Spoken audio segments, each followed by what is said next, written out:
again, my cynical flock, and welcome back to another episode of Rejected Bible Stories, where we take a look at the apocryphal adventures of everyone's favorite biblical characters that maybe weren't good enough for Sunday school, but sure good enough for our show.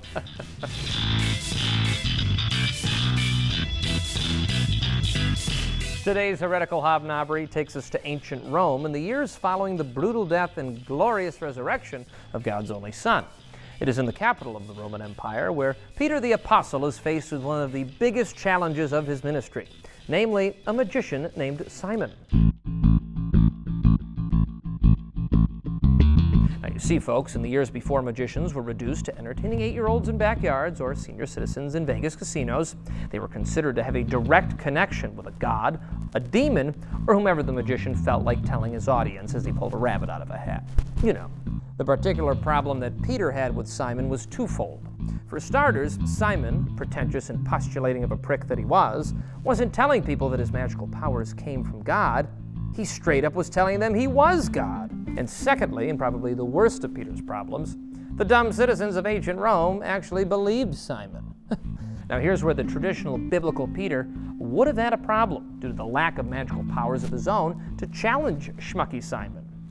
However, in the once-thought banished pages of the erudite text known as the Acts of Peter, Jesus' favorite apostle, well, as we found out, he can dish it as well as he can take it. Without delay, Peter went quickly out of the synagogue and unto where Simon lodged, and many people followed him. And when he came to the door, he called the porter and said unto him, Go say unto Simon, Peter waiteth for thee at the door.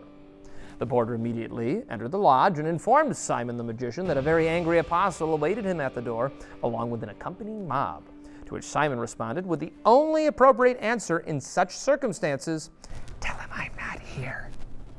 Not to be outmaneuvered by Simon's political panache and prowess, Peter decided to take advantage of his audience and prove once and for all who stands with the one true God. And Peter turned unto the people that followed him and said, Ye shall now see a great and marvelous wonder. Peter knew that whatever he did next would make or break people's faith in him and, more importantly, in the Word of God. And never in the history of man's life was there a moment not to do something cartoonishly stupid as there was now.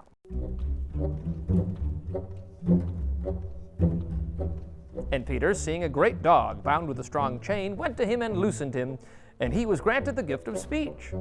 What dost thou bid me to do, thou servant of the unspeakable and living God? Said the dog, which for the dyslexic believers out there could be both confusion and prophetic at the same time. Peter then used his recently acquired dog/God whisperer powers to command his newfound furry friend to seek out Simon and bring him forth. Okie dokie, said the dog. Then he ran into the house and with an uncanny sense of theatricality decided to start walking upright as he approached Simon and his bewildered friends.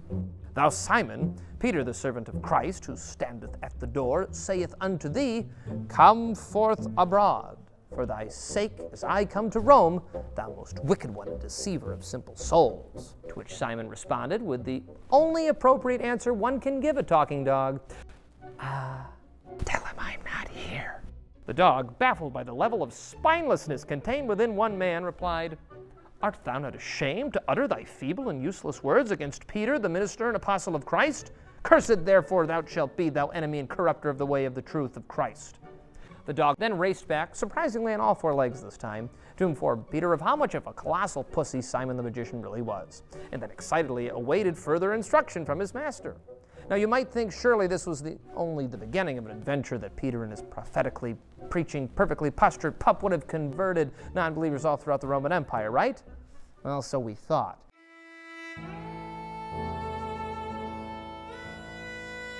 For in Peter's mind, there was no better reward for services rendered than granting his talking dog a one-way express ticket to the gates of heaven.